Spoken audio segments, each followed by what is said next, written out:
Hello, ISCP fans. Welcome to another live episode of the Indy Sports Car Podcast. I am Jared. I'm working a little solo here. Frank is unfortunately called away to work, and Missy is dealing with little Jackson, who will hopefully be able to come home soon from the hospital. I was told probably early next week, so it's awesome news. We're really pulling for him, but we are fortunate to be joined today by the very young up and coming name in the sport or sprint car universe, who's making his transition over to Formula cars, joining a USF 2000 this season. Mr. Trey Burke, welcome, Trey. Thank you. Thank you for having me. Excited to get this year going. Oh, absolutely. Aren't we all? I think just about everybody's getting a little stir crazy. I don't know where you're from. I'm from up here in Michigan, and it's a little cold. The snow has finally started to show up and rear its ugly head, which means now I'm desperate to get out of here and go down to Florida, which makes me sad that they postponed the St. Petersburg race from March into late April, because that's just I had to rebook some travel to make it work, but I'll still be there. Now this just means that you're going to make your debut at Barber Motorsports Park as opposed to St. Pete. So I don't know if that's a track you've ever had any sort of experience with. Do you do any iRacing at all? Any sort of sim racing and stuff to try to? I got iRacing in this room right here behind me, and I spend quite a few hours a day on it. I'll pretty much do whatever. I will try to do the next track. So in this case, Barber, St. Petersburg isn't on it, but I will try other tracks that are like it. So like Belle Isle, tracks like that to kind of get me in the right mindset. Yeah, Sebring's another good one. That's actually where the Indy cars do their technical street course testing. They use the smaller layout of Sebring to simulate, which is pretty pretty accurate if you've ever been to Sebring. Yes, yes, very rough. And I use that track too. It's to the point. I've had iRacing a few years, so collectively I've gotten more and more tracks. And if I kind of see a race that's going on, I'll just join it. I know all experience is going to help me at some point. So anything I can get, I get. It's got to be quite interesting when iRacing added the dirt into it to be able to go from someone that you had been doing there with the sprint cars and stuff to be able to go, if you want to practice on asphalt, you can do that. If you want to practice dirt, you can do that. And like you said, it does help train you for other, especially the dirt. If you can learn to control a car on dirt, you can control it on just about anything. And I think that's why you see a lot of success coming from sprint cars and other forms of short oval dirt racing, where if you can learn those skills, it really translates up the ladder, they say. It does. I know that it helps a lot with the car control. I feel already I know that there's a big horsepower difference from the sprint car to the formula cars, and the torque. You get on the throttle and you're going. In a sprint car, where these you kind of got to go through the gears, and it's just instant. I'm always comfortable in the cars, and I know I can do what I want, and it'll work. So I'm curious, at what age did you find that you were interested in racing and start doing this?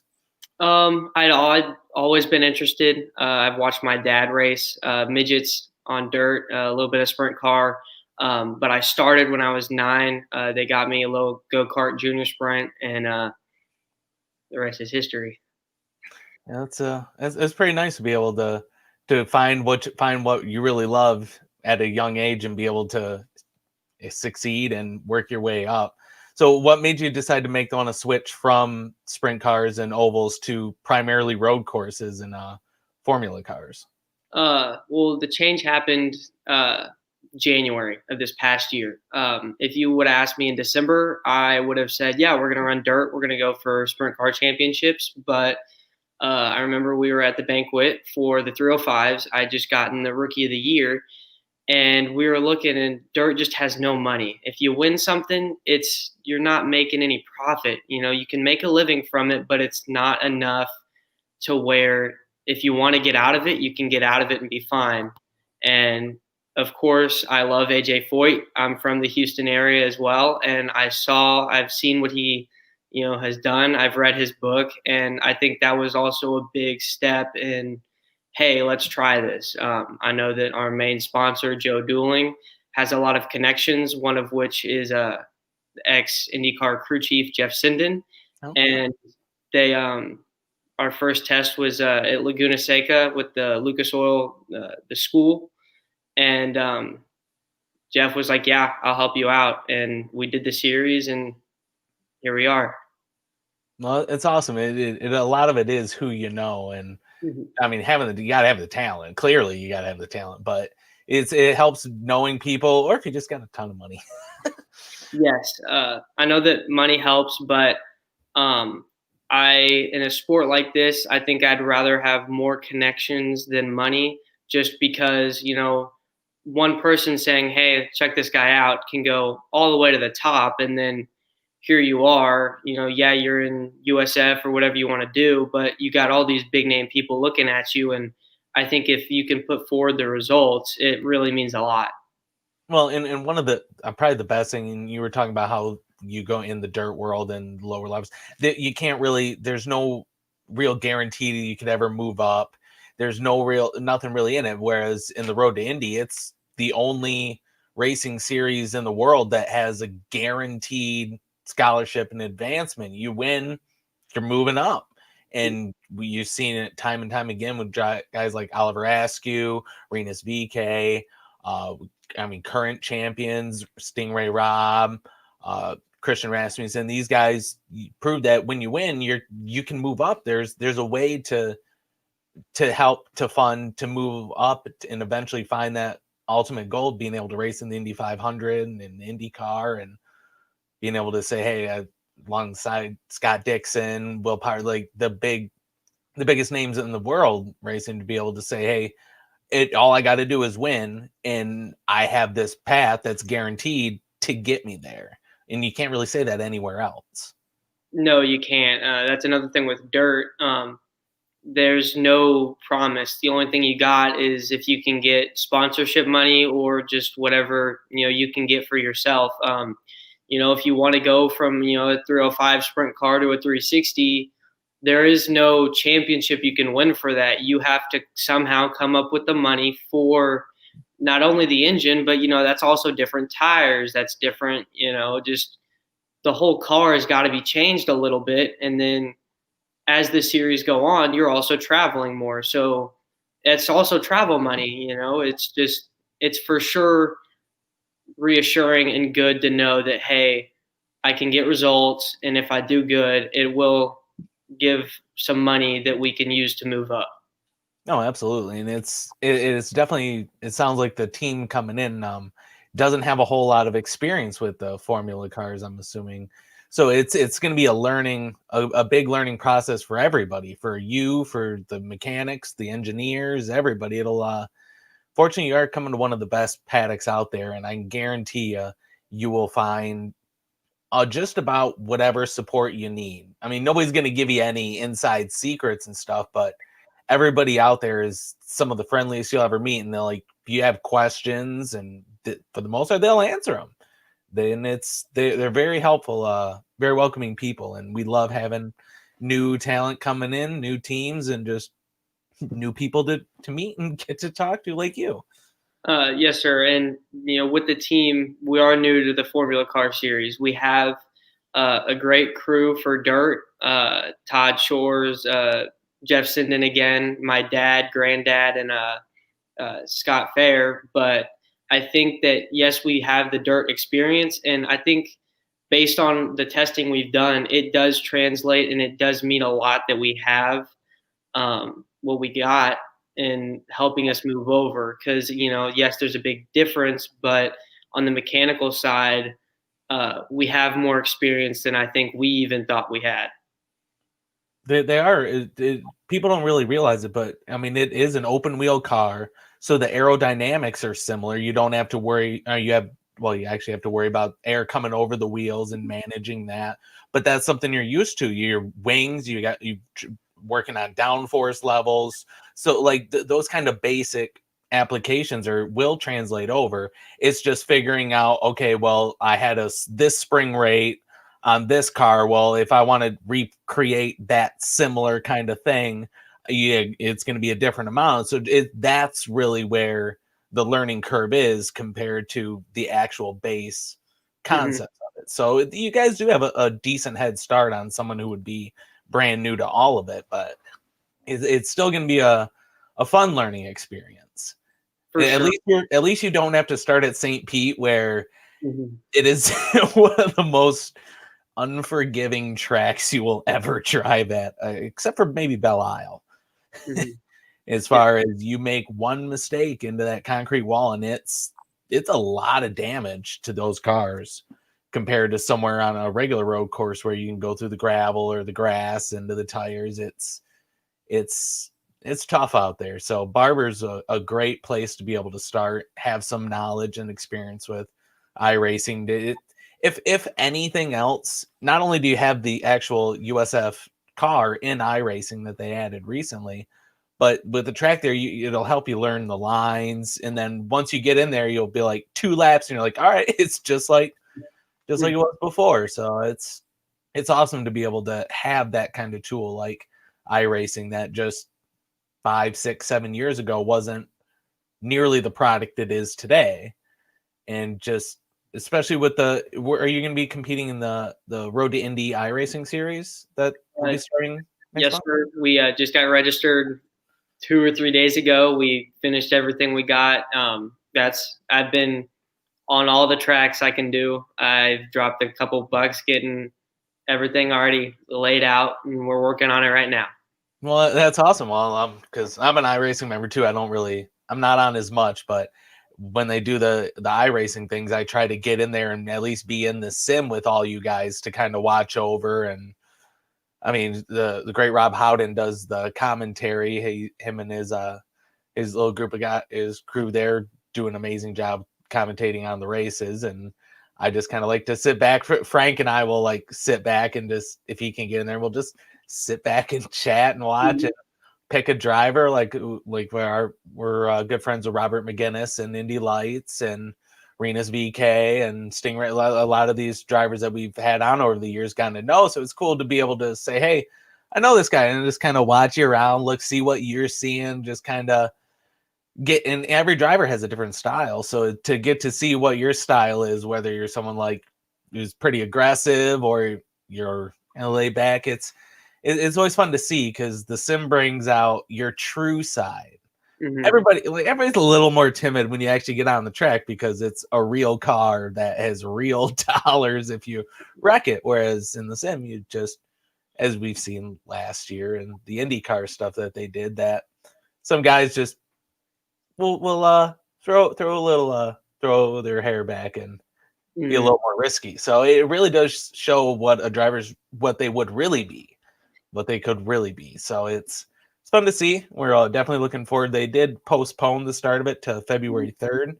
So about, I think it's like, what, 2 weeks from today, I believe it Yep. will start. So we'll try not to do our podcast on that day and time so that we can, or maybe that's what we will do. We will do our live podcast and simulcast the race. So that's very well possible. Just trying to think of anything else. So you said your father used to race midgets and stuff. Yes, sir. I'm fourth generation, so it Fourth started with my generation. great grandfather, and he would build the old Indy Roadsters, um, and he raced midgets. But that was back when there wasn't much rules and regulations, so you Yeah, had to build it for and safety. mhm. and uh, and then my granddad would race champ cars, silver crown, sprint cars, dirt, midget, asphalt, anything he could get his hands on. And same with my dad. And here I am. So did the NASCAR route ever, was that ever anything that like you were on the path, considering the path, or was it always kind of your family was we like the open wheels. We like to feel the wind in our hair and around whatever track it may be. Um, NASCAR is definitely an option. At this point, I'll drive whatever. But if I had to choose, I think I'm definitely staying with the open wheel. I mean, there's some things, like a NASCAR, if you're leading on the last lap, the odds that you're getting, wrecked are huge. Or an Indy car, you're not going to do that because, that's just not how it works. It's open wheel. And I think it's just the style of racing. It's just something you can't find anywhere else. Oh, absolutely. And it's among the most diverse series you'll see, not just in terms of the talent, but the tracks. Because I mean, NASCAR, yeah, they added some new road courses and stuff, but it's still 90%, just about 90% ovals. Whereas IndyCar, they try to split it up about 50-50.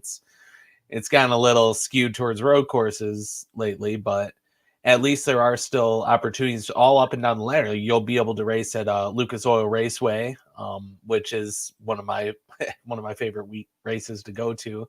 You can see what people who've never raced on an oval, how they handle it, or the people who have raced on an oval before handle it. So that's always a fun weekend. And sadly, they don't have the Freedom 100 anymore this year, but that's was always a good one to watch too, to see just, because it's those Indy Lights cars will still do 200 miles an hour around Indy, and it's like that's faster than a Cup car, just about. And it's crazy to see the diversity of talent and just all over, just anything. Short ovals, long ovals, road courses, street courses. It's, you name it, we got one car for it. And that's what's cool, especially when you move up. If you were to ever move up to Indy Pro 2000, it's the same base chassis. All you just change the wings and the engine, maybe some some extra suspension stuff, but it's essentially the same car. It's one of the cheapest, and like you said, if you want to go from a 305 to a 360, it's a lot more than just strapping in a new engine and new wings. Whereas with Indy Pro 2000 and USF, it's a lot easier transition, and that's why you see a lot of teams that are like, well, we start here at USF 2000 with a couple of cars, and then we'll get a third car, and then just move them up and down, and it's very nice to see. It is, and another thing is, between the 305s and the 360s, there's all these different series which each have their own rules. So it's not just a simple, you're changing it, because now you got to go look up the rules and you got to, change the car to that. Some things are weight. And if you're like me, skinny, that's a big thing. You don't think about it, but then if you're having to add 60, 70 pounds of just lead underneath the car, it's for sure, it gets hectic, especially if something gets brought up at the track, like, hey, you got to change this. And then you're kind of thrashing, trying to get it fixed. Oh yeah, we hear it all the time from Graham Rahal. He loves to talk about how being tall is a disadvantage, and it's true. Yep. I'll give him. I'm not going to say he's lying, but it's not that big of a deal. Yeah, I don't think being tall is as big of a deal. It is for sure. But I know that in the Indy cars, you can always move the pedals and the seats. Yep. Being tall is a big, in the sprint car, that can be an issue because the pedals are actually, like, if you're sitting in a chair, the pedals are right there. You don't extend your feet out. So maybe in a sprint car, but for sure in an Indy car, being skinny is a little bit worse than maybe being tall. But if you can get the perfect balance, you'll probably be all right. Yeah, and a lot of it is trial and error. You go out there, see what you got, and go from there. If you don't get a whole lot of time to do the trial and error. But fortunately, were you guys able to participate in the testing over the last few days or last week or so? No, we were doing some testing down. So we're just south of Houston. We've got a track MSR in Angleton. It's where D-Force is actually based out of. And so we were able to test over there with them a little bit. We are planning on getting some more tests with we'll be at Homestead and Sebring. So we'll do that. We'll get there. And another thing, is if the seat pouring, that's a big deal. I've never had to do that, and I love it. It's a whole new comfortability thing, and just I don't even know if that's a word. That's Yeah. just it's way better than the sprint car could ever be.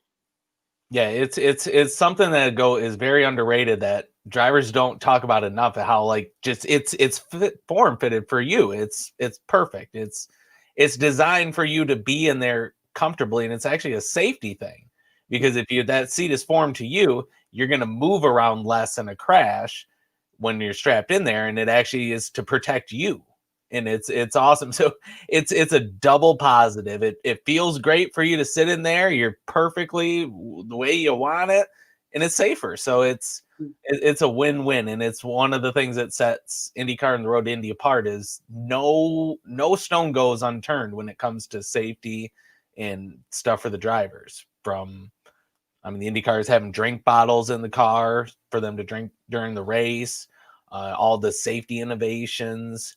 I mean, the cars are being retrofitted with a halo this year after the incident with Braden Eves last year. Very unfortunate, but everything's a learning experience.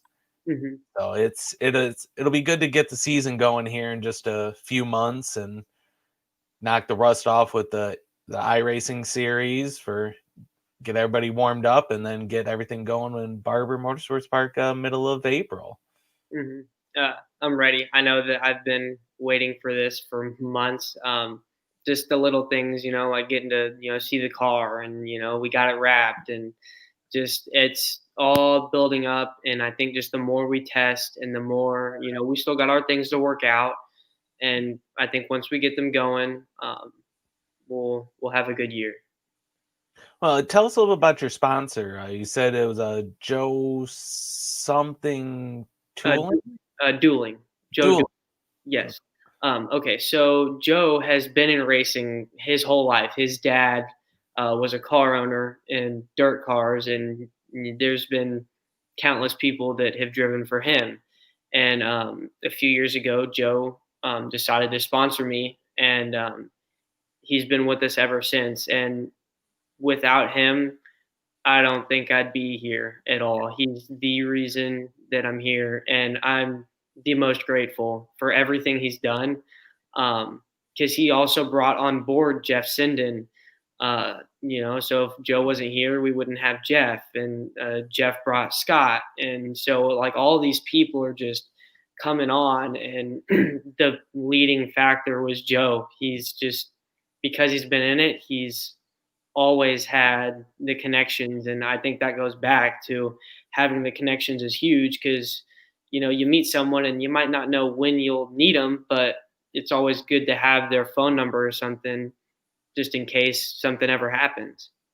Well, it's always I mean it's always good to have a sponsor, but it's one thing to have a sponsor who cares as much about racing and is passionate about racing as your sponsor is Joe Dueling. So I don't believe I had heard his name before you guys were announced, but it sounds like in the sprint car and in the that kind of world he's been a pretty big name for a very long time, and it's awesome to see someone as passionate to be able to say, well, let's dip our toe into something we've never done before.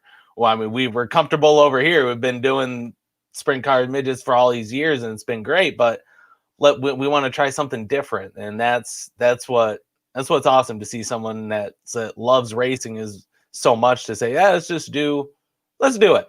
Let's just kick out, write a check here. We'll see what young Trey's got and see what he can do this year. I do actually see a question coming here, and you don't have to answer it. Not many people do, but one of our best fans was curious what the cost is for a full season. Ooh, okay. I Yeah, don't I don't know full numbers, but I do know that it varies heavily from team to team. I won't name names, but some teams do want. They'll take a little bit more money, but they'll also want maybe more experienced drivers. Um, if you've ran a USF season, then they might take you obviously over somebody that hasn't, that's new. If you're doing it like how we are fresh. I couldn't give you a number because we already had the trailer that you need. That's just what we had our sprint car stuff. A lot of the little things that add up, we already have been, collecting without even knowing it. But if I had to give a number, 250 grand to probably 400, depending on the team, 300. That's actually I've heard of a few numbers over the years, and that's right about in line. It does vary from team to team. Some teams have higher budgets. They have more staff, more expensive staff, other more overhead things that drive up costs. Others are more like, this is what our actual cost is. They're not trying to make money. They just bare bones cost you. But it is. There's a lot that goes into owning a race car and a race team. It's not as you buy the car, you get the people, you got tools, you got spare parts, you got transportation.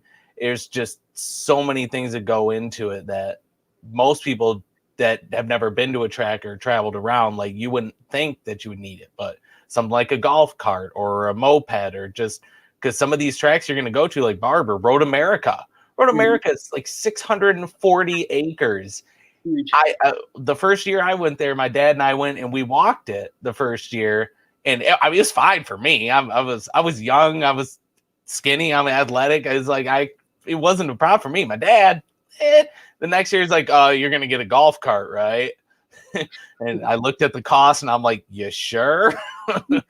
But it's one of those places where, especially if you're on a schedule, if you got to get from point A to point B, and you only got so much time, you need a moped, golf, or some sort of transportation, and you wouldn't think of that if you've only ever been to like a small track where like you can walk across super fast. But you get a lot of these road courses, they're big, spread out.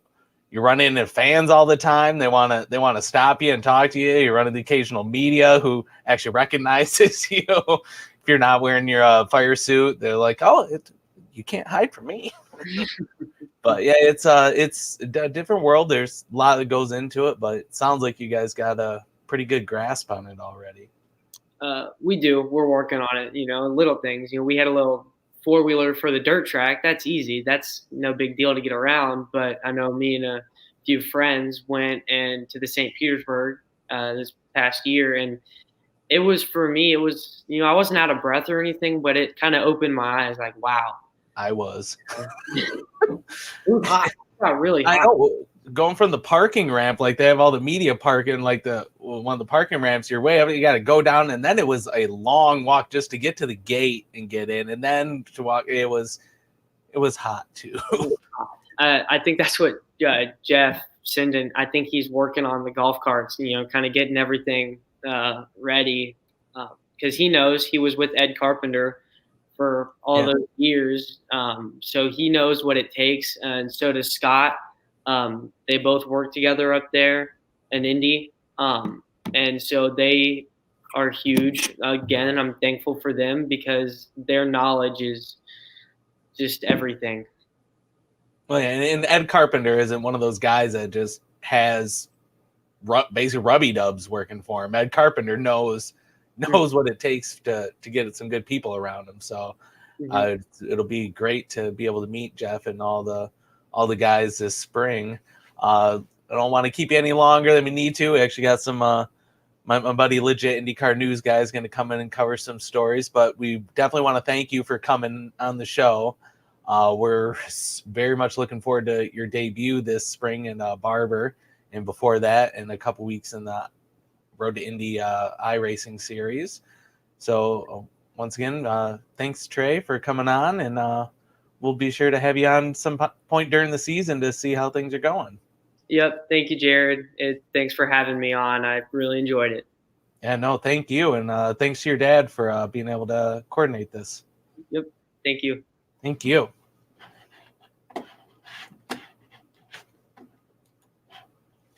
And with that, it's just me. So if you give me 1 second, let me go see if I can find my buddy. Oh, hi there. Uh-oh. Some guy moved. Please hold. No. Where's the other one? That is much better. Hi there. It's me, legit IndyCar news guy. Got a little bit of news going on, so let me get the right thing. All disorganized here today. Yes, the first spot a bit of news here on the docket is a brand new IndyCar team. An awesome team, that is.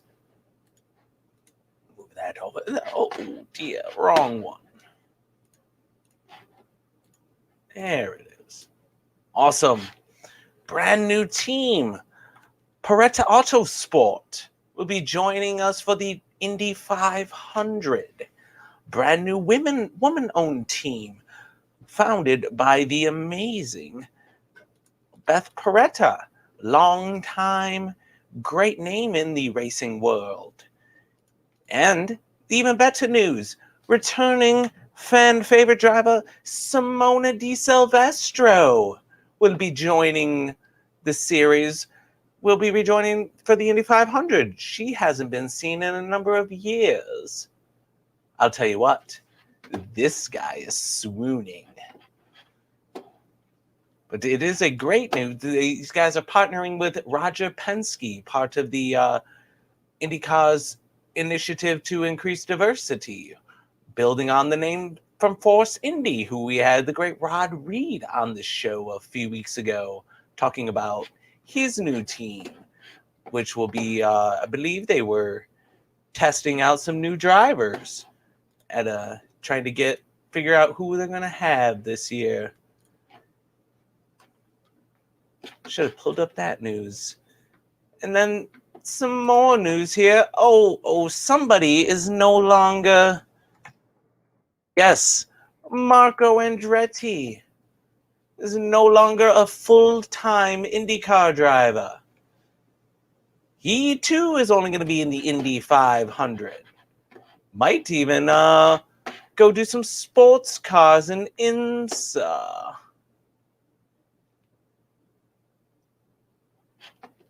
So yeah, that'll be fun to see what Marco Andretti can do with just the Indy 500 and some sports cars.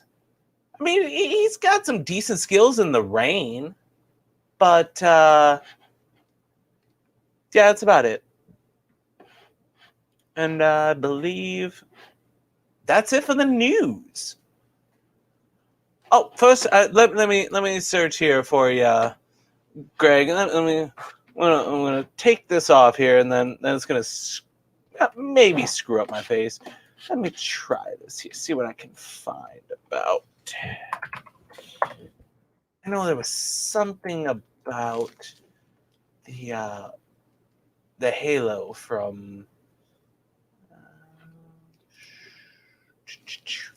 Sorry about that. I'm very disorganized today.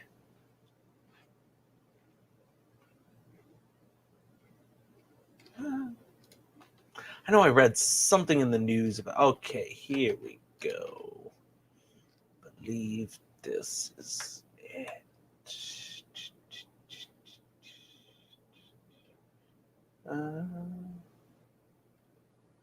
Nope, that's not it.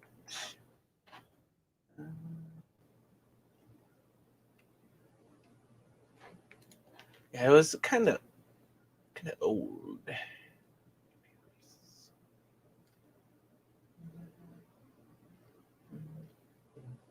Or maybe, I know.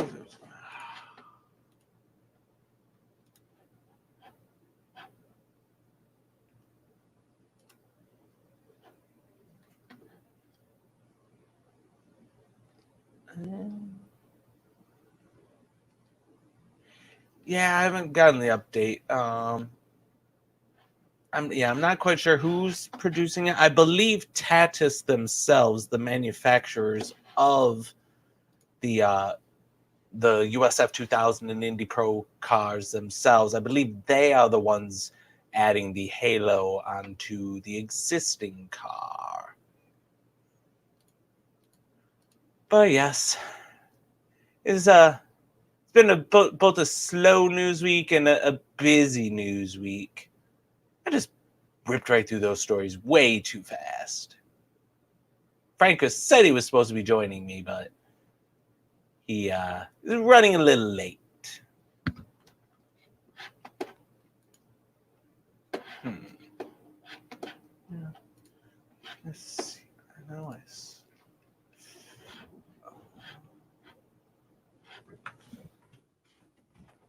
there's a search. Ah, yes. There we are.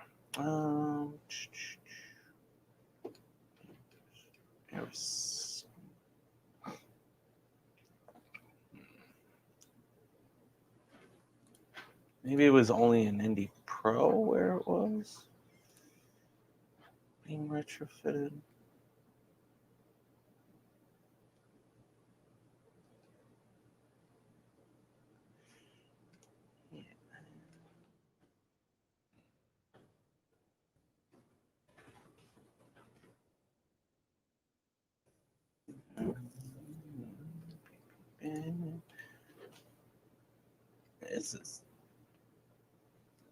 This episode went way downhill once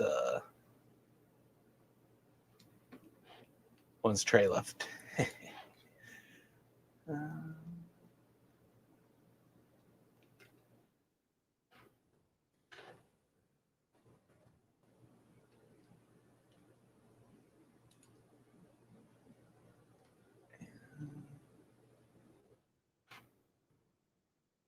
Yeah, I know I saw something that was announced where they were putting a halo on the USF and Indy Pro card. They're working on it. I mean, after what happened to Braden Eves, you have to do something. I mean, they're doing it in Indy Lights, or maybe it was just Indy Lights that was getting it. Somebody was getting it. It's probably just Indy Lights. I'm gonna feel sheepish.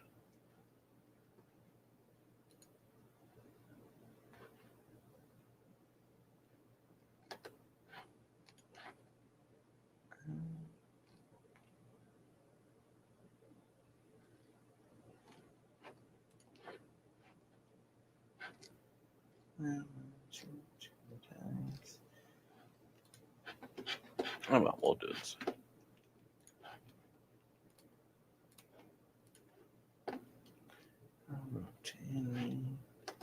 Maybe it was in this one.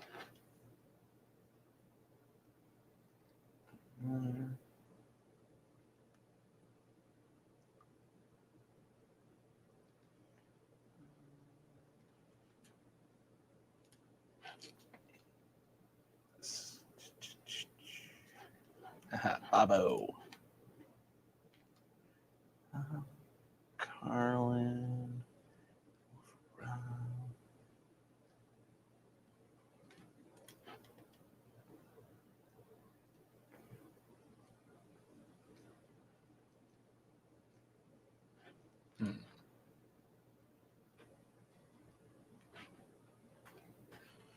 I think it was this one.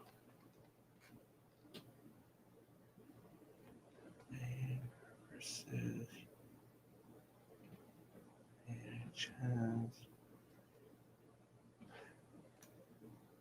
okay, yep. Titanium Halo for Indy Lights.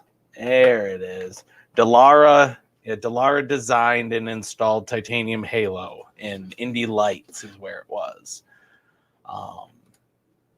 So that makes sense. Oh, hey, what do we got here? Oh, dear. What up, piece of garbage? Piece of garbage. Dude.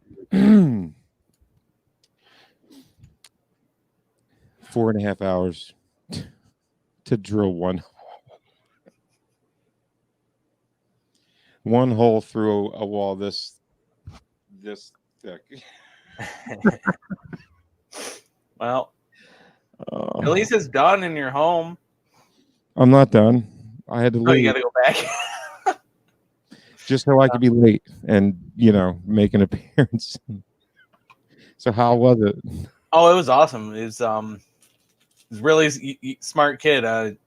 it was interesting because I asked him like if he was ever on the path to NASCAR, and he said he had it was a possibility, but he had always wanted to run open wheel. Like he's a 4th generation racer. Like so he was pressured in the stock car. well, his great grandfather used to build Indy Roadsters in like the 30s. Wow. Yeah. And then like his grandfather and his dad raced midgets and sprint cars, and like his grandfather also worked like on like some indie stuff, and just like open wheel. It's just open wheel. Like it's not an oval thing, it's an open wheel thing in his family, which is why they're stepping out of the sprint car and midget world and stepping into the formula world. Oh, so he did a lot of dirt and asphalt. Yeah, he said he's like 8th miles. Yeah, the small ovals and stuff. He said his dad bought like tracks like Lanier and stuff like that. Yeah, he said at 9 he got a little like a quarter midget, like a little kid like sprint car, and then just kept going up from there.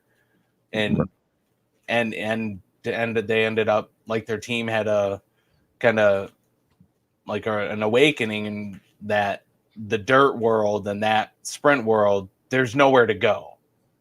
You can just tread water there, and just if you're happy just treading water there, you can do that. But there's no career easy way to move around and move up, which is what attracted them to the Road to Indy, because that's their thing. That's what makes the Road to Indy so great. This is the byproduct of Dan Anderson and Michelle and everyone there at the Road to Indy, and their years of planning and strategy is paying off. It's bringing in new teams and new talent. Who would you say is the most instrumental person that turned Road to Indy into what it is today? Yeah, the most sought after. Absolutely. Well, sure, but I mean the most. Okay, let me rephrase this. The most visual person that the casual fan would. I mean, the casual fan might know who Dan Anderson is, or might see Anderson on the side. It would be Rob Howden, the face and the voice of the Road to Indy. Yeah, I was directing you towards. Yeah, I had a feeling that's where you're going. As soon as you said that people don't recognize, I'm like, yeah, well, then you're trying to bring up Rob Howden. Of course. Which it does remind me of 2 weeks. 2 weeks from today, the Road to Indy iRacing thing starts back up, and we should do like a live podcast during their race. Like I can get iRacing on my laptop, and we can kind of stream and do our own commentary. But then again, we'd be competing against Rob Howden. I don't want to do that. Yeah, I don't want to do that either. I would rather funnel traffic towards him. Yes. Yeah, I don't ever want to compete against Rob, because he doesn't deserve competition in this, Right. I mean, I know it's a niche. But I mean, it used to be very, very niche, but it's getting more relevant as the days go by, which is awesome. But that being said, the more. No, do not order ink. I hate my printer.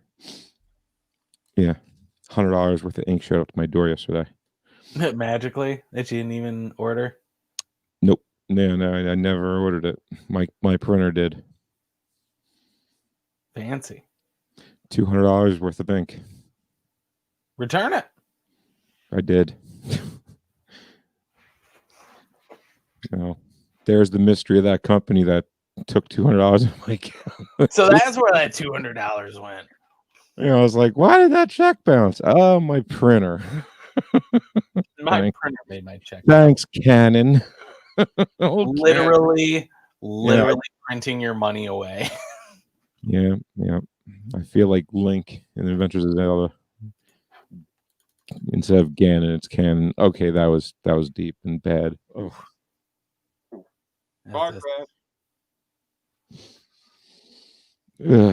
Yeah. Take that out. That's vulgar. You hit the wrong button. Piece of garbage. Yes, you are. So, how are you, Jared? How is everybody out there? Hi, guys. Sorry I'm late. I'm a piece of garbage. Because I swear, dude, no matter what I do, I will be late for everything. Whenever I'm supposed to die, I will be late for that. And, instead of saying I'm going to be late for my own funeral, that's how I say it. It sucked either way. Car crash. Oh, you need that one? Yep. Yeah, I mean, I should record myself going because I finally set the drum set up finally and got it tuned up. It only took 3 months.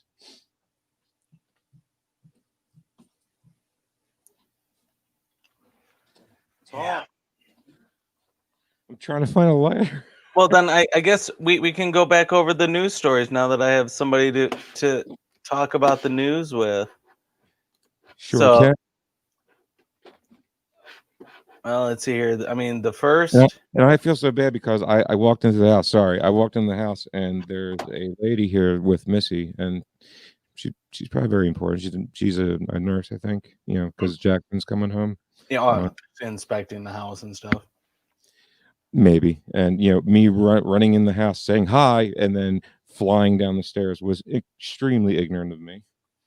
But she can make up for it by telling her that we have a new Indy 500 team that was just announced yesterday. Well, this is Penske. Let's not get crazy. Well, yeah, it's a subsidiary of Penske, basically. She's worked for Penske since she worked for where her and Penske come in is apparently she worked for Penske through her Dodge partnership in NASCAR. Yeah, I think, and that's where she comes in with the Penske. Yeah, there it is, right there. But yeah, it is. By all accounts, her name will be on the car. The branding will be her name. It won't have Penske anywhere. But did you see who's driving the car? Oh, the Swiss Miss. Oh, my heart is melting. I hope they let her in the country. Swooning hard when I saw that. Literally the only time I've ever been struck by that kind of swooning in an interview where I'm like, this is affecting my ability to do this interview. Why? Because you couldn't stand up straight. Get it? Get it? Yeah. No, but yeah, she's highly she's definitely about, I don't know, what is Simone on the Clydesdale scale, you think? I don't even want to go into that, but I won't disagree with you. Everybody's like, what the heck is the Clydesdale scale? Please go watch Airheads. Please go watch the movie Airheads. I don't know what it is either. Well, I'm not going to disagree with you, but I'm also not going to say that it's a bad thing. No, I love her. Not in the literal sense. She's awesome. Bottom line, out of all the female racers to have ever raced an IndyCar, and I do not count Motegi as a legit win by Danica because she herded herself a win there. It was just a fluke strategy, off strategy pit stop with a caution from the rear of the field that got her to the. That's it. Let's call Rose a Rose, whatever. But hey, she won the race. First female to win an IndyCar race. I'm not going to take that away from her. How she did it, it's the same way I don't respect Herta's first win at Coda. He didn't earn that win. It was gifted to him 2 laps left. So, that was Will's race to lose. And in Will's classic fashion, how many people have won races thanks to Will's luck in Will's career? The list is longer than my Janssen. So, and that's a That's a long list. No. So anyway, point being is although the last Herta win, I won't take that away from him. He did earn that one. Yeah. So And then there was I gained a little bit. I mean, I wouldn't say I gained a little bit more respect for Herta with his last win because I had none to begin with. So I guess my meter went into the slightly respect meter from his last win.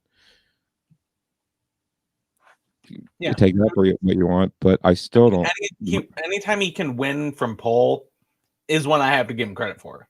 You Yeah, can't not give someone credit when they win from pole. Exactly. That's an earned win. You know what I mean? And how many wins has Will gotten that way? That's my point. Well, speaking of someone else who's got a lot of wins, not Marco Andretti. Yeah, I was trying to. He's got a lot of pole. You know, it only took him 10 years to figure it out that he sucked. Yeah. Sorry. I'm going to say whatever is on. It's on everybody's mind when this was announced.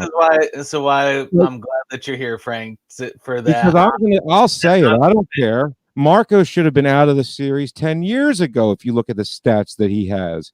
Because, I mean, there are so many drivers that have miles more talent than him that were thrust out of IndyCar because their stats were not 100th low, like above it. Like he could just Wikipedia his career stats, and you go, how did he stay in IndyCar so long? Well, his last name, right?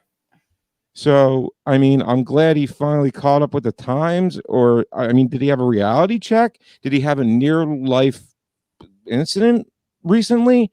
Was he caught in a storm in a boat? I mean, what all of a sudden made him go, you know, I suck. Maybe they still have they haven't even announced here. Fill that car yet. That it's about the only seat that's left. Who do you think? Full-time seat. And Oliver Askew deserves that seat. Absolutely. Yeah, I think he's number one, numero uno, that should be on the list for that seat, period. You think he'll get it? He has no ties to Andretti whatsoever. So, yeah. I mean, not that I know of that he has any ties other than racing with Marco, but always in front of him. You know, just saying. Yeah. I don't know. I mean, Ollie wrecked house from the moment he came onto RTI to the moment he was signed by McLaren to the moment Connor Daly just essed the bed and caused him to go into an uncontrolled header into the inside barrier. That pretty much ended the season. And McLaren, being the F1 team that they are, because people have to understand that McLaren's not an IndyCar team. They're an F1 team. They run themselves like an F1 team. They really need to change their approach in IndyCar. Other than the Pato move was, I'm glad they did that. I mean, at least I'm glad Zach Brown had enough sense to keep him. But I mean, who's taken over the other McLaren seat? Oh. I mean, who was it again? I mean, has it been announced? I don't think it's been announced, has it? I've heard rumors. I won't speculate. We don't speculate on this show. I mean, unless David Molcher writes about it, it doesn't exist. So I will not sit here and speculate on anything until I read it out of Dave Molcher's writing, or yours, obviously. If Racer wrote it, there's a 3-car team, and Felix Rosenquist was signed to drive the 7 car. That's right. And I knew that. They will have a 3rd car for the Indy 500, driven by Juan Pablo Montoya. I did not know that. When did that happen? Formula One is making his return to IndyCar.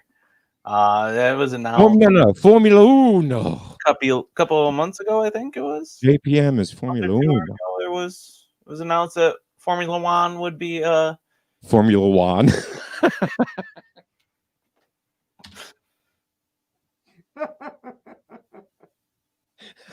I didn't get that the first or second or third time. I knew if I said it enough times that you'd finally get it. I'm glad you kept going because that's funny.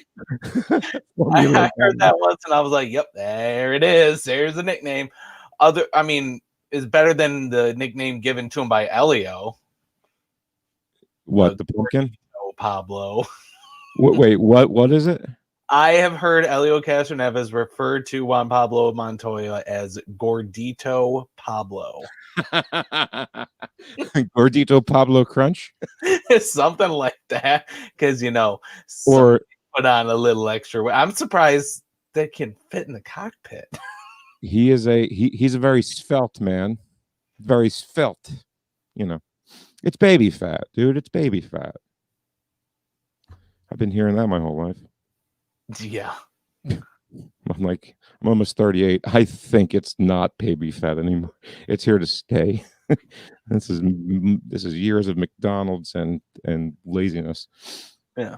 Well, and then kind of pick on Taylor Keel. Was promoted to president of Arrow McLaren SP. He's actually a pretty smart guy. So smart move.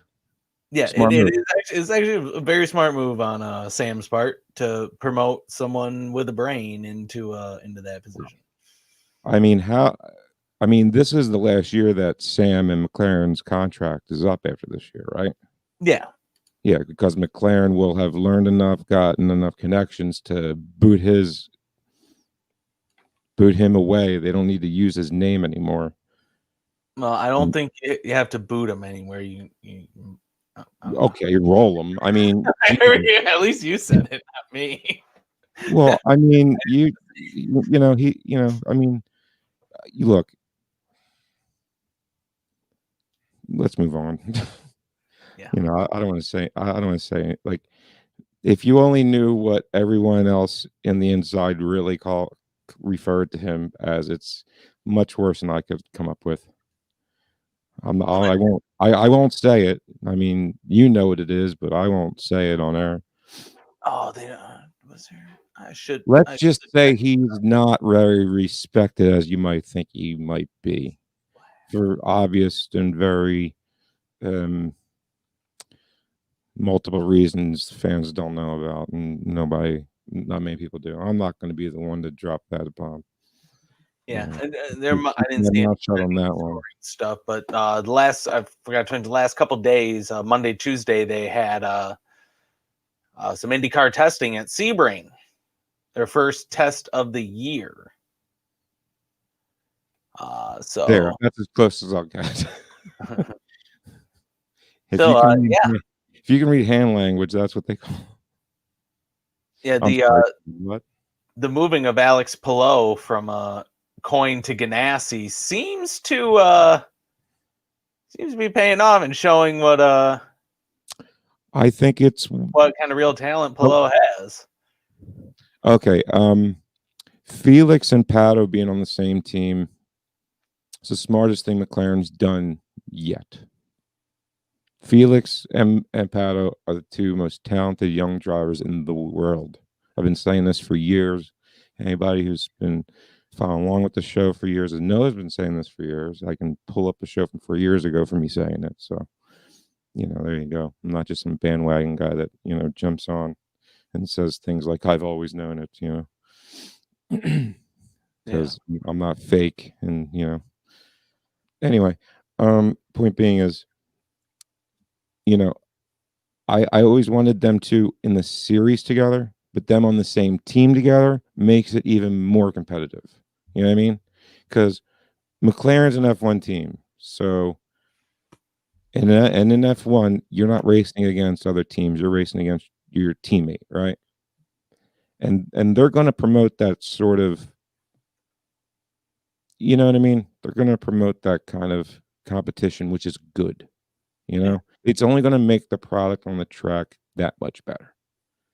You know, him being on Ganassi was fine, but he wasn't.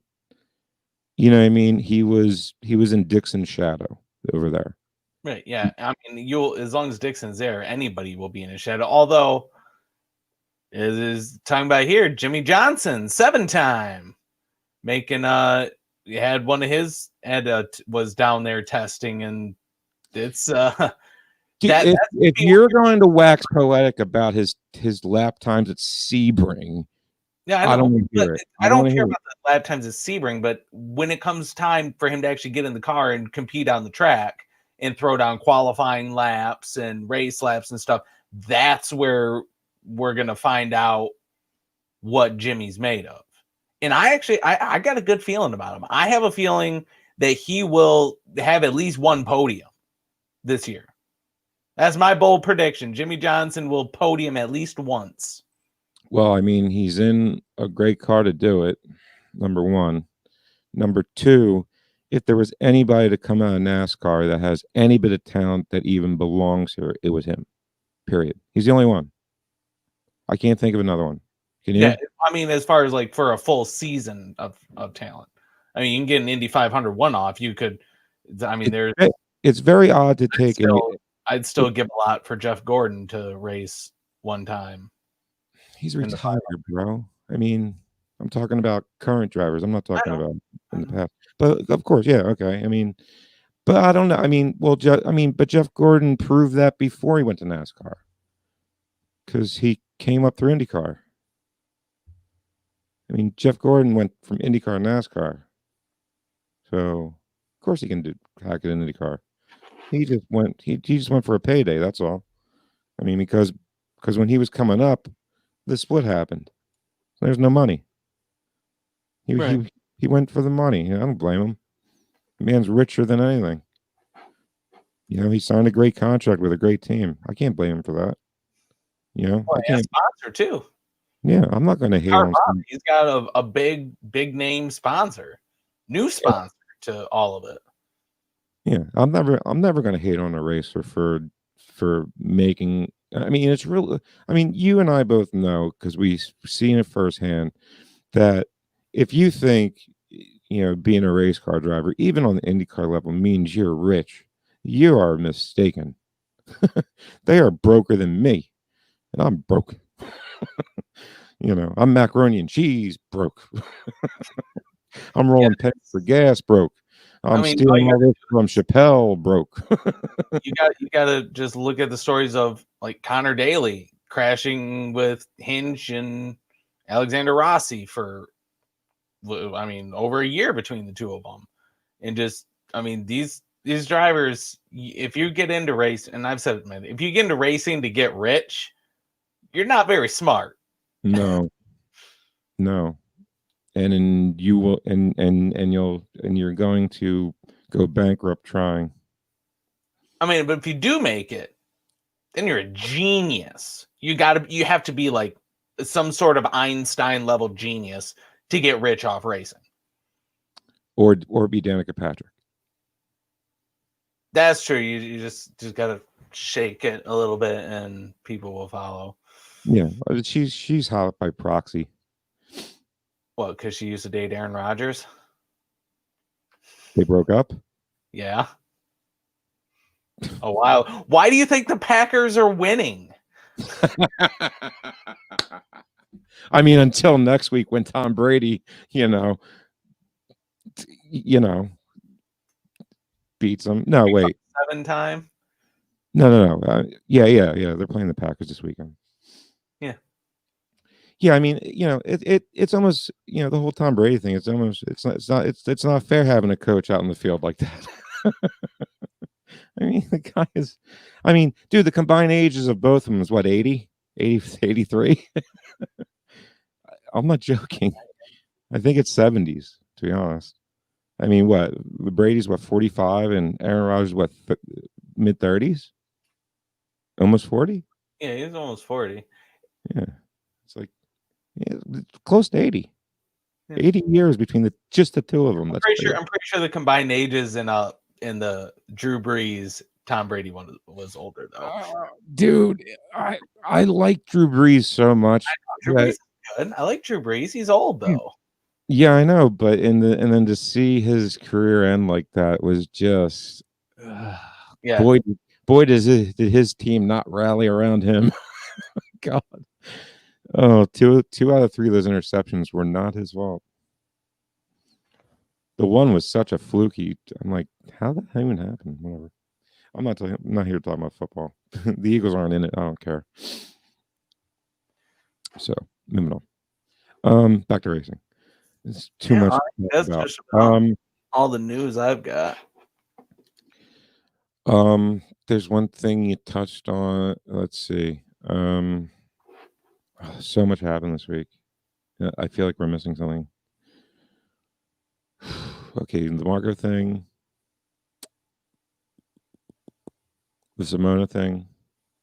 Okay, yeah. So do you think Penske went for the whole Simona thing for strictly a PR move? Well, I mean, Because she's not a very accomplished oval racer. She's more a road and street course racer. That's her strengths. So I mean, it's part of the initiative. They announced the diversity initiative, and this is just a product of that program. I'm not ever going to complain about a new team coming into the series. Right, but Penske didn't. What I'm saying is Penske didn't like go out and make this happen. It came to him. Right.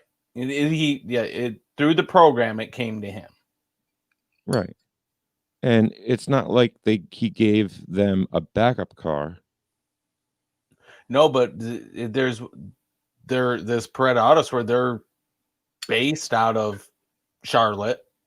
Like their headquarters is down there to be with Penske. Yeah. And I think, what was it, last year? She wasn't Paretta trying to lobby for an all-women's team right down to the crew, engineer, everything? There was I can't remember if it was her or someone else, but I do. No, Grace Autosport. Yeah, they were supposed to have the all women's team in the 500, and the team never came to fruition. Never ended up happening. No funding. Yeah, and it's just like, how do you not have no funding for all women's team? I mean, it's how much you don't need that much. One car team for Indy 500. I mean, I'm not talking about a full season here. Indy 500 only ride. Yeah, I mean, what is it? Like it sounds like after it's just a start, and then if things go well, that it will expand into more. I mean, but Simona's severely handicapped in this. She's going to get 4 days, man. She's going to get 4 days to come up to speed. That's all she's going to get. 4 days, because the Grand Prix, it's Tuesday, Wednesday, Thursday, Friday qualify. Yeah. And but it's been that way for years. And carb day, you might as well throw that out the window too, because that's not. I mean, carb day is carb day. I mean, it's, you know what I mean. So it's really 3 days. I do agree with Greg that Paretta team, they really need to race Texas, because Texas is before Indy, and it's a doubleheader, and you'll learn a lot. Very good point, Greg. So as usual, maybe that's something that Roger should. And how much more would it cost when you already got the car and you already have the team in place? Yeah, just write an. It's just a small check. It's not even that big a check. Especially it's a doubleheader. You get 2 races. You get double the experience. Yeah, I mean, and double the fun, right? Exactly. I mean, it's Texas. Okay, double the. Ooh. But hey, Justin Wilson won it once and looked very awkward in a. I know he did. Well, yeah, a Brit holding 2 6-shooters. I mean, if Scott Dixon hadn't won it so many times, if you saw the first time he did it, it was awkward. Any foreigner that wins that race the first time is gonna look awkward. I would look awkward in a cowboy hat. Dirty Harry impression. Yeah, listen, everybody that don't live in the United States, the cowboy hat thing is not common. Not even in Texas, for crying out loud. I mean, it's such a niche thing. It's such a I mean, have you ever tried to put on a pair of cowboy boots? I don't know how you do it. I don't Yeah. know how to do it. Does not look comfortable. Oh, and then we'll circle back to this one here for Greg. Greg. Hi, Yeah. Greg. St. Pete has been moved to April 25th. It is now going to be the second race of the year. Barber's date is still set for April 11th, but now we have. Thank you. This was the other thing. Okay, thank you, Greg. Because I was racking my brain. Like, there's one other thing that came up that we haven't talked about, and what the heck is it? Oh yeah, St. Pete. Not yeah. Yes. So I mean, I'm glad Barber's still on, because Barber was it was up in the air for a while. If they're even going to race it. Now this eliminates that 1 month gap between that would have been between St. Pete and Barber, and then you would have had another 3 weeks between Barber and Texas. Well, now you get, and nothing. As Greg said, there's no breaks in the schedule except for the Olympics. Well, no, today they just announced that the Olympics have been pushed back 6 months. What? Yeah. They did announce that? Or they pushed it back either a year or 6 months. I don't know. I don't care. Last year it was supposed to be held in 2020, and they pushed it back to 2021. Yeah, it'll be 2022 now, I think. Something like that. Well, I don't know. I don't care enough about the Olympics. It was something I've seen in passing. I could be wrong. Right. But I'm pretty sure that just happened today. I don't know. I mean, let me just double check that so I didn't just spit out a stupid fact that wasn't a fact. Fake news. We're going to be the fake news. Fake IndyCar news. Yeah, it's a fake IndyCar news that Frank thinks he heard, but was mistaken as usual, because he's there's a reason why I'm always late. Because it took me almost 5 hours to drill one freaking hole, and my body is really feeling that. Oh God. I was able to reschedule my travel, so I will still be down in St. Pete for the new date. I mean, I'm glad that they rescheduled it. Wait, what? Joe Biden's proposed travel for me, because I'm going to Texas too. So, are you? Nice. Nice. Yeah, I'm probably gonna have to skip Barber now because that's just a lot. And it'll be right in the middle of lacrosse season, so I don't want to have to miss 3 weekends of it. Is RTI flipping their schedule around to accommodate? RTI already flipped the schedule around, so there's still going to be Barber. They're going to start their season at Barber. Good. Yep. Oh, by the way, we haven't talked about Robert McGinnis. Bobo? Yeah, I'm pretty sure. Did he announce it? Oh yeah, it was months ago that he's returning. Same team, still with Andretti, still going to be in the same car, same sponsors and stuff. But yep, another year of Robert McGinnis in Indy Lights. I'm glad. Yeah, I'm just glad. I mean, we could have talked about that a month ago or so. Yeah. So my life has been a kind of a hurricane of chaos. No, really, I can't imagine what could possibly be happening in your life that would disrupt your everything.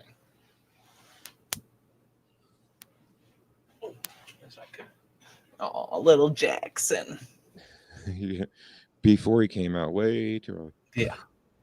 Yeah, I'm kind of sad I won't get to see him this weekend, but man, me too, man. I will. I don't want to.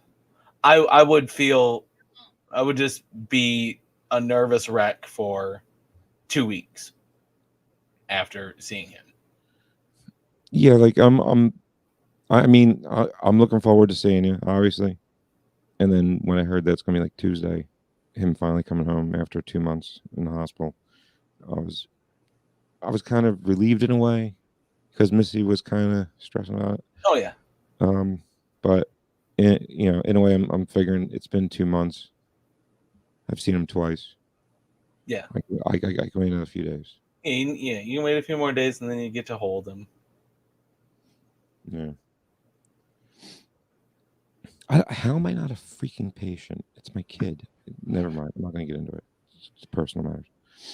But, Well, I think that's about all I got for tonight. Well, all I want to say is, I'm glad that is it Trey Burke? I'm saying all right? Yes, Trey Burke.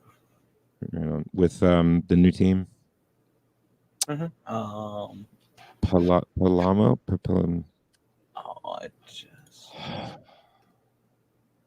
Joe Dueling Autosports. Dueling. Okay. Why did I say Palamo? Dueling. Whatever.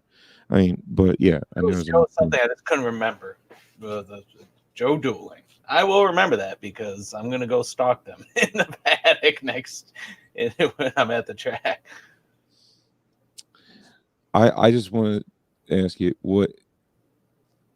Okay, so what's your predict? Like, so we'll look back on this in a year. Do you think, this time next year, probability of Bobo and Stingray Rob having a seat for in IndyCar after their Indy Lights campaign?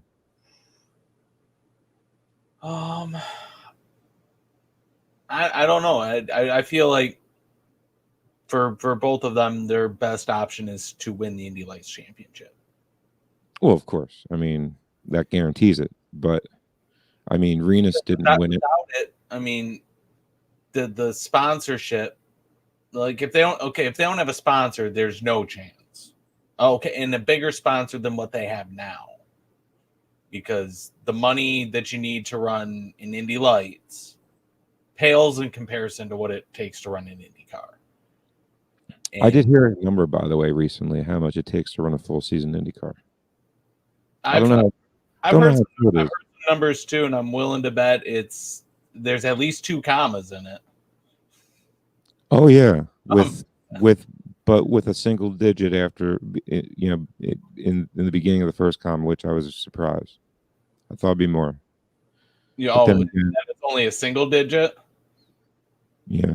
I mean, it's a low digit actually. Double digit, but it's in the mid single, about the mid single digits. Yeah, close. 4. If it's a single car team, it will be. If you're on a 2-car team splitting the costs, like all the overhead and stuff like that, it goes down considerably. And I'm talking about non-paid drivers. Obviously. Yeah. Just the base cost for the owner is about $4 million a year. Right, and owners like Sam, that entire bill goes placed on the driver's forehead, not him. Right. Not a dime. Which I don't agree with, but it's the way of the world. Yeah. So, but I'm just glad that more seats are being available for better talent to be on the grid. So once again, this season will turn out to have the most talent we've ever seen at one time in an IndyCar grid, starting a Grand Prix ever. Oh yeah, it's I mean, just the new names that have come in. I mean, new teams popping up. We've had at least two new USF 2000 teams. We've had them both on, and there's just a lot of new talent coming in. Yeah. Guys moving up. Indy Pro 2000 is going to have more cars next year.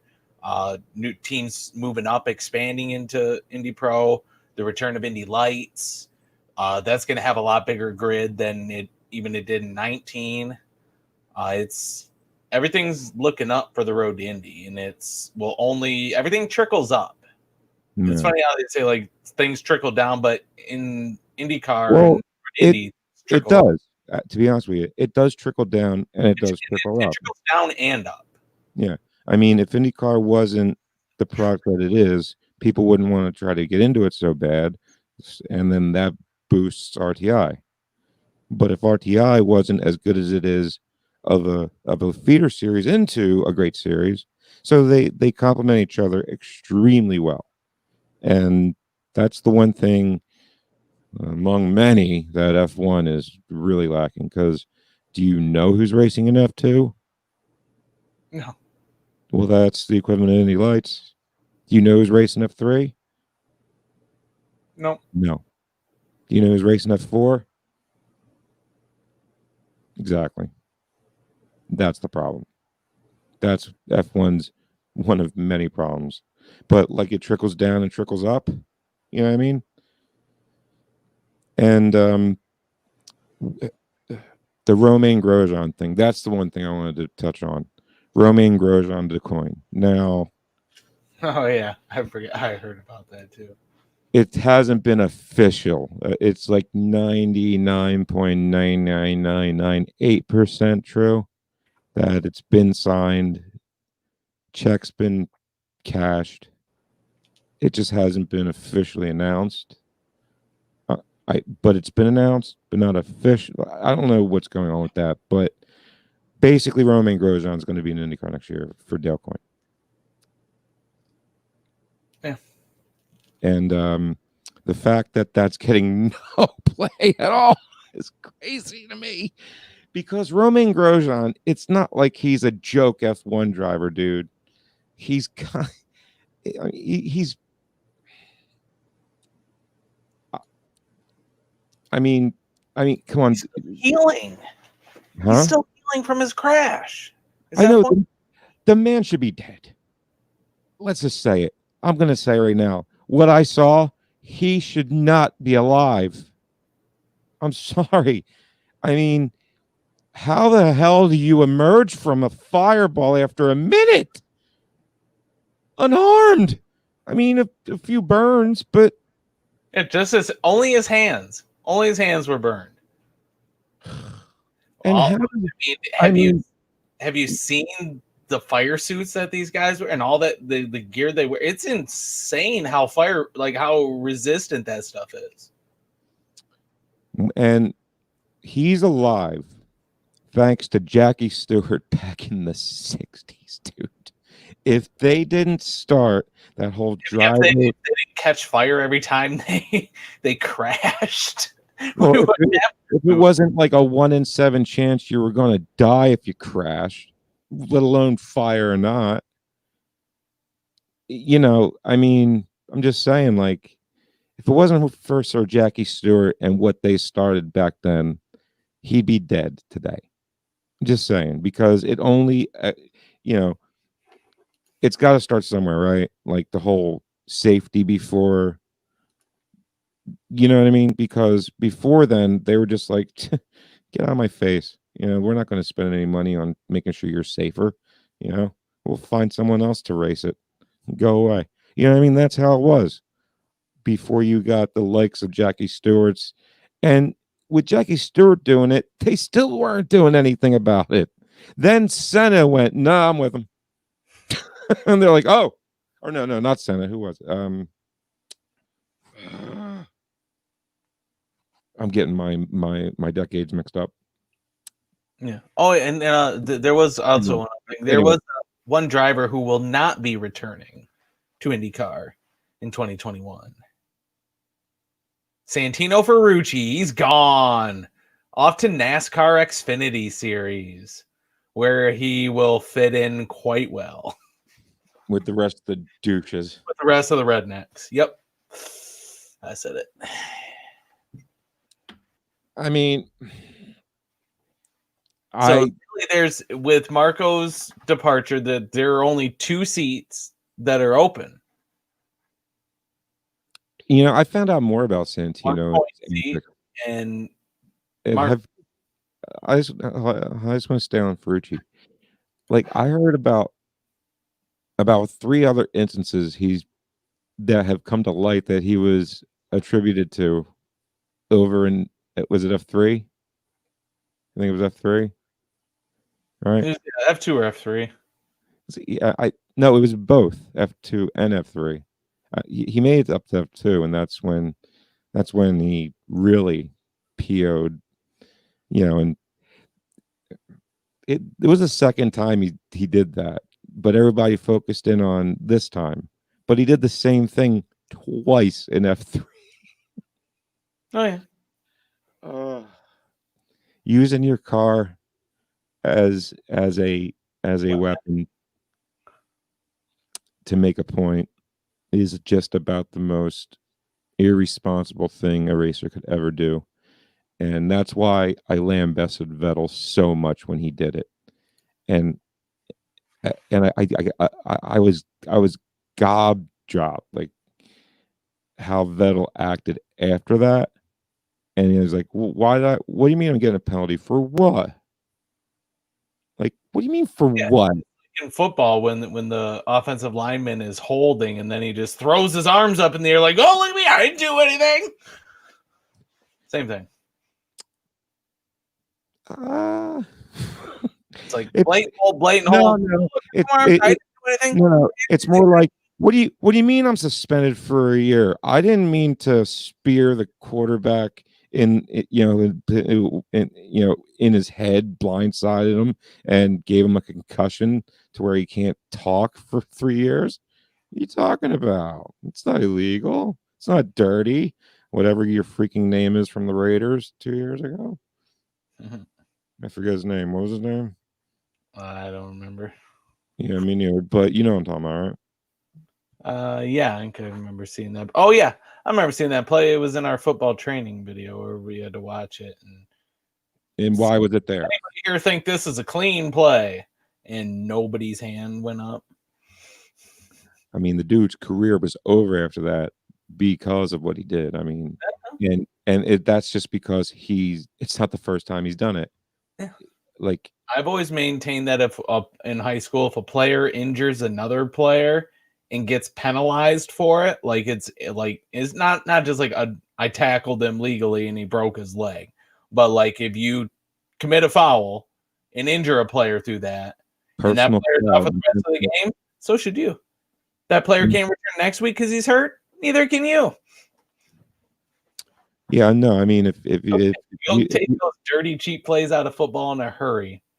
If you injure a player and get penalized, you don't play until they return. And if they can never play again, you never get to play again.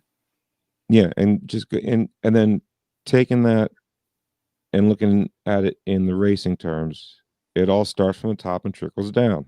If you see your idols doing it or guys at the top of your sport doing it, getting away with it, well, yeah. Vettel got away with it. I mean, Ferrucci got away with it eventually, well, for a while. But my point being is, it's like, it shouldn't be tolerated. Zero tolerance. Zero. You do it once, you're done. Lifetime ban. Done. It just feel like if you're driving a car and like the team comes on the radio and says, "All right, bring it back to pit lane, back to the box." It should be it should be you're arrested and never drive a car again. No, it should be as soon as you get out of the car, you're arrested for attempted manslaughter. That's what it should be, because it is. It's exactly what it is. It's not like, it was just, I was mad at him, so I punched him in the face. No, you almost killed him because you're in a freaking car. Like, what are you doing? What are you doing? You can't do, like, no.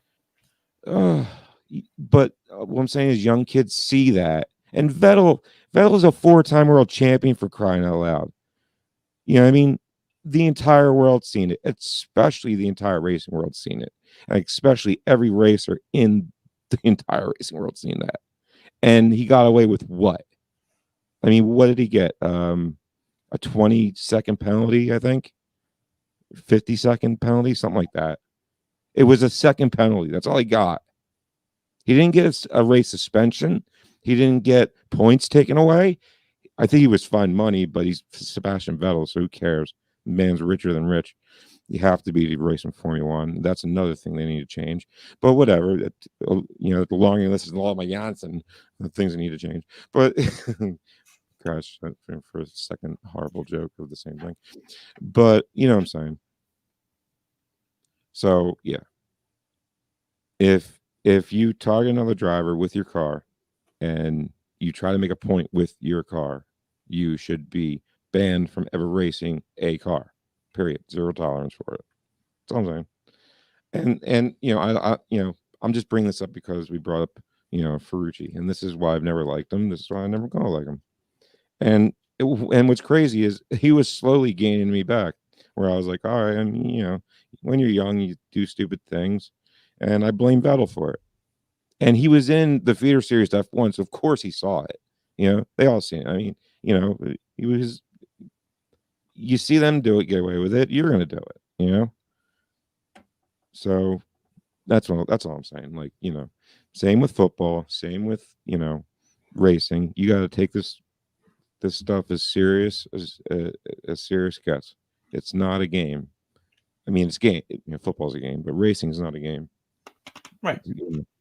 When you're racing, you have to be extremely composed. And if you can't be, you should never be allowed behind the wheel, because someone else's life is not worth your immaturity. So what you're saying is we should take away the vast majority of people's driver's licenses because they're not. I shouldn't have one. Oh, well, I mean, starting with this guy right here. Oh yeah. Thanks, my lawyer.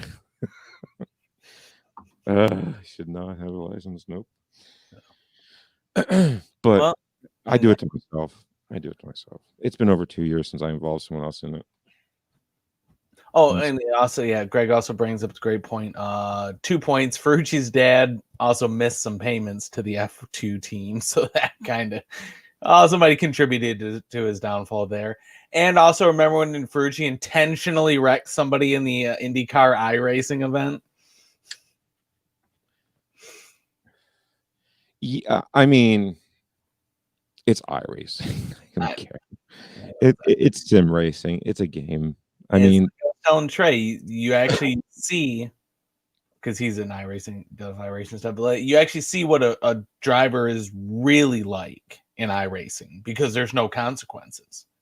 And they're very tiptoe around because you crash that car, it costs real money and real time to fix. You crash the iRacing car, you just hold down the button and boom, you got a new car in pit lane. So it actually shows what somebody's what they really are. Yeah, zero consequences as long as you're not racist about it.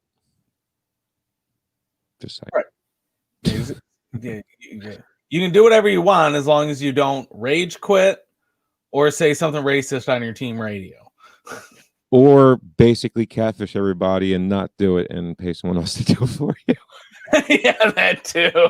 I forgot about that one.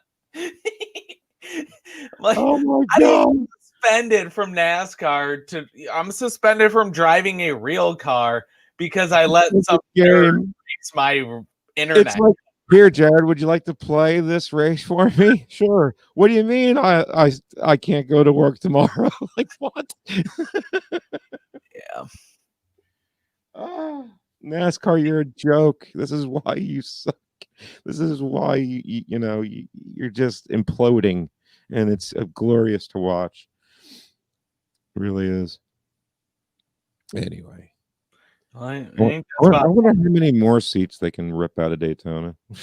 I guess we'll find out this weekend at the Roar. Or is it next weekend? Did I screw it up? No, it's this weekend, isn't it? Isn't the Roar this weekend? The Roar at the 24th this weekend, isn't it? Please hold. Yes, it is this weekend. Yeah, I thought so. Yeah, so if you're an IMSA fan, and hey, you, hey, the two people in the country that are IMSA fans, and the 5 others that know what IMSA is. Yeah. I mean, if this was 10 years ago, that'd be a whole lot more people because it was actually a good product until NASCAR took it over. Because Rolex sucked. Did IMSA change something? Like where they always change something. Something. What? Because what's this? I'm seeing something here. Okay, so basically, IMSA the O'Toole Pole Award 100. Is that what I think it is? Where poll for the Rolex is set something at the Roar?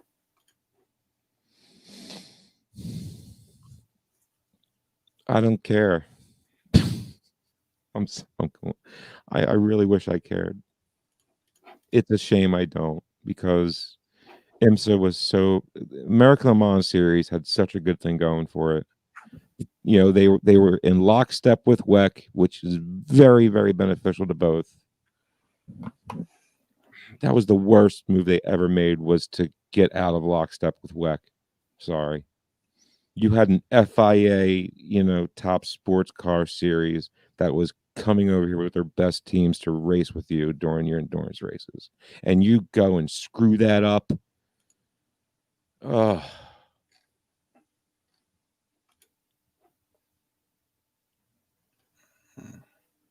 I don't know what it is. Do you see how you can't find out? Freaking IMSA, will you get your act together? Will you please? It should be one click and it should be easy to find out. People who are listening, Jared has spent this entire time on IMSA's own website trying to find this out. He clicked on the Mogul 100 and it went to nothing about it. Yeah. If that was American Le Mans series, once you clicked on it, you'd know exactly what it was about. It probably wouldn't. With the live coverage we can send with the Roar before the Rolex's 24 inaugural Motul, the 100-minute race determines the starting positions for the Rolex. So it's a race for a race to race. A race for the race. Really? Oh, Greg's been talking about it too. The Roar is condensed 1 week because of COVID. To condense things, they made a qualifying race for the 24. How about you qualify? So how do you qualify for the race for the race for the race? Yeah, that's true.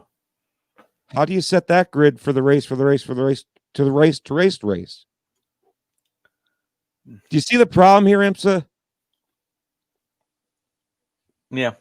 This is why we're about to change the freaking name of this podcast, and it's been long overdue. Jared and I have been talking about it. Not going to say anything in stone yet. I haven't talked to Missy about it yet, but expect that coming, because screw sports car, screw you, IMSA. I'm done. That exercise right there, Jared, I'm done with IMSA. And it's been a long time coming. I'm done. But what about Kevin Magnussen? I don't care about Kevin. Who? So what? I mean, he's got a pedigree of a guy that did nothing but sports car.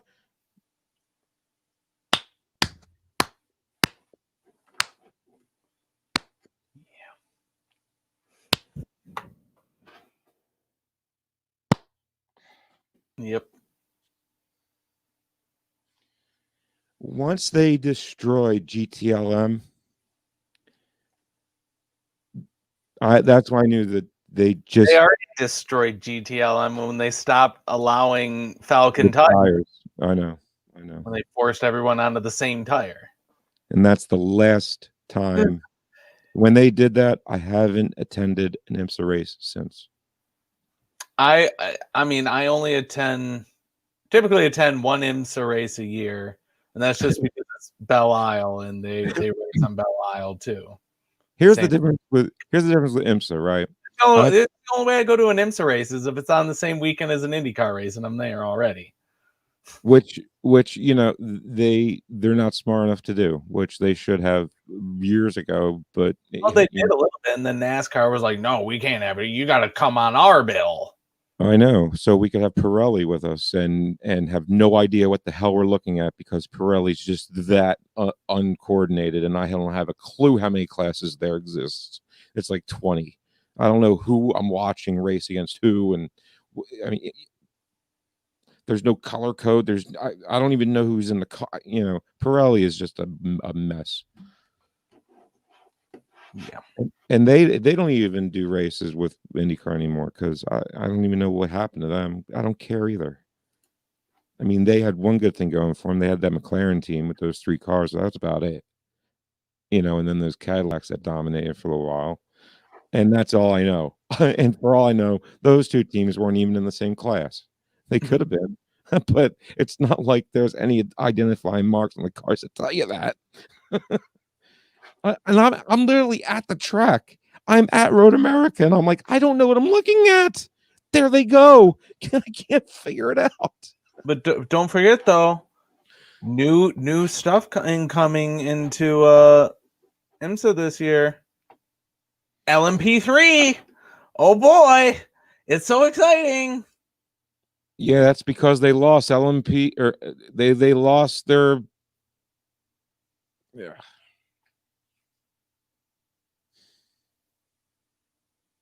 Yeah. Just I'm done. I don't care. LMP3. I didn't care about LMP2. Nobody cared about LMP2. There were 4 cars. If Yeah. that. Is there gonna how many LMP3s are gonna be? Oh, they're cheaper, so probably more. Announced. The only time I ever paid attention is because Tristan Vautier was in LMP1 or whatever it was. LMP whatever, Daytona, whatever they are. The ugliest date prototypes I've ever seen. Big lunky.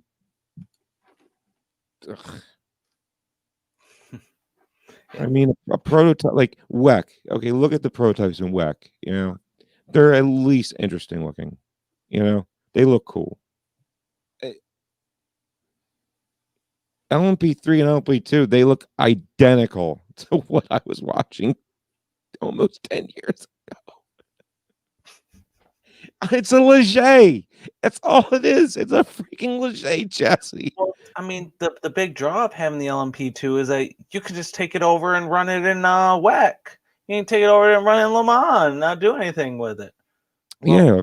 I mean, like, they don't have enough entries already to do nothing. And no one here in the States gives a hoot about Le Mans. No one cares. When's the last time you watched a full hour of Le Mans? When? How many years ago? Oh, I mean, not gonna lie. This past year, I when it was on, I was like, oh hey, here's a race. And I watched it all day. But I found out it happened a week later. And that's hard. So I was like, well, I'll watch this. I'll watch it. And it was on cable. They had like one channel. It was like, yeah, we'll just cover it all day, nonstop. And I'm like, okay. And the coverage is unbearable. Well, it's because it's just a simulcast of the Euro. Yeah, I know. I'd rather watch that. The Sky Sport, the like rebroadcast.